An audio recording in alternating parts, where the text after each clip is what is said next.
Well, taking a talk sitting is also nice. So maybe you skip this slide. You have read it already. Please to the next slide. Please. And the next one. So this just shows you the technical innovation of CT imaging. The current standard, next please, would be a 64-slice scanner giving us sub-millimeter slice thickness throughout the entire body trunk. Next slide, please. And the next one. And this offers the opportunity of multi-planar reconstructions. And thereby we are able, in symptomatic primary tumors, to detect it right away. Thank you. For example, here on the left image, mechanical bowel obstruction by a neuroendocrine tumor close to the ileocecal valve. So this is a clear-cut CT diagnosis. The other one on the right side is a little bit more difficult, but you see in the mesentery some calcified lymph node enlargements, which are pathognomonic hallmarks of neuroendocrine tumor metastases. And even if the primary is very small, we don't see it clearly on the morphological imaging, we can not call it carcinoma of unknown primary because it's pathognomonic for a small bowel NET. The lymph nodes somewhat point to the place where the tumor is. In this case, you see the thickening and the contrast uptake in the terminal ileum resembling the primary tumor. So I'm going to skip a few of slices now, but this one is an important one because the contribution of CT is the question of my talk. And this one is actually a PET-CT case showing, with known metastases of neuroendocrine tumor, showing the somatostatin receptor PET, a small focus in the proximal jejunum.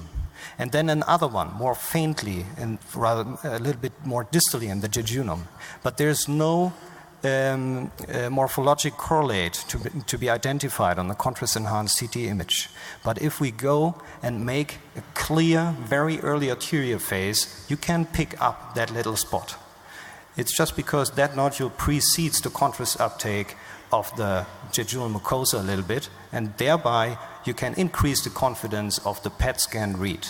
And the same happens with the other faint focus, which might be just physiological uptake or something, but with the arterial phase, you see the spot on the very same location, showing us a bifocal jejunal NET as primary of the hepatic metastases. I'm going to skip the part about the pancreas for time reasons, and we come to contrast phases of the liver and finally the detection rates of cross-sectional imaging. CT, MR, that would be the question, which modality should we choose? In this data, it's a meta-analysis on colorectal metastases, but I think it's quite transferable to the situation with neuroendocrine tumors, shows us that CT, despite the technical developments in the recent years, did not improve since 2004 that much.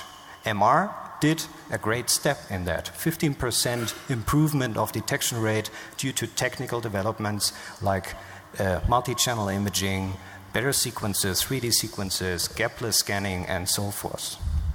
Another point is the use of hepatospecific imaging, which is, in my view, indispensable to stage correctly neuroendocrine tumors to the liver.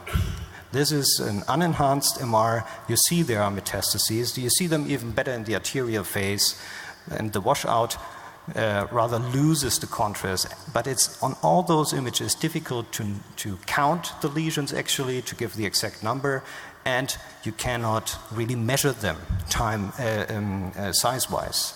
So that would be the important criteria to do a proper follow-up on this patient under therapy. But if you go to the 20 minutes post-EOB scan, the hepatobiliary phase, now you see clearly delineable every single lesion. You can count it, you can measure it size-wise. So this is a very important advantage. This is just some boring data proving that, and this is another thing which could be a future perspective. The combination of PET-MR with EOB as contrast material for MRI and somatostatin receptor agents for the PET part. And you see the ROC curve. The highest one is the combination. The second best is the MR with EOB, just for detection of liver metastases. So this could be something in the future. And this is another thing I want to show to you. Maybe you can start the video here. This is a new sequence with radial scanning, doing millimeter slices throughout the entire liver during the hepatobiliary phase of EOB, and this is done in free breathing. So you can do that without a breath hold, without breathing artifacts. This one is acquired through 2 minutes of free breathing of this patient. Fortunately, the video didn't work. Coming to response assessment. As well, very important to use this contrast agent. On the left, you see the baseline scan, then 3 months further under somatostatin analogs with extracellular contrast material.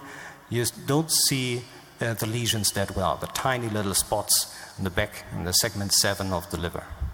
And you would call it either progression because the one looks larger, or you call it complete remission because you see the other one not at all.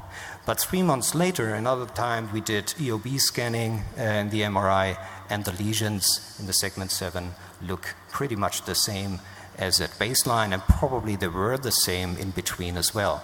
So never switch your contrast agent, and I would recommend to do MR follow-up with hepatospecific contrast agents to really be sure about number and size of lesions. Prognosis, vascular pattern.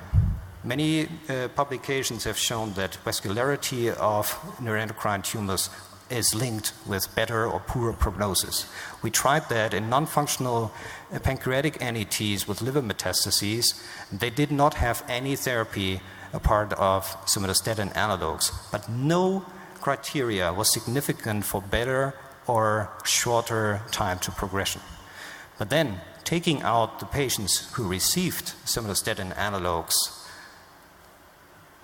it finally did significantly tell apart the patients with a short time to progression from the patients with a long time to progression.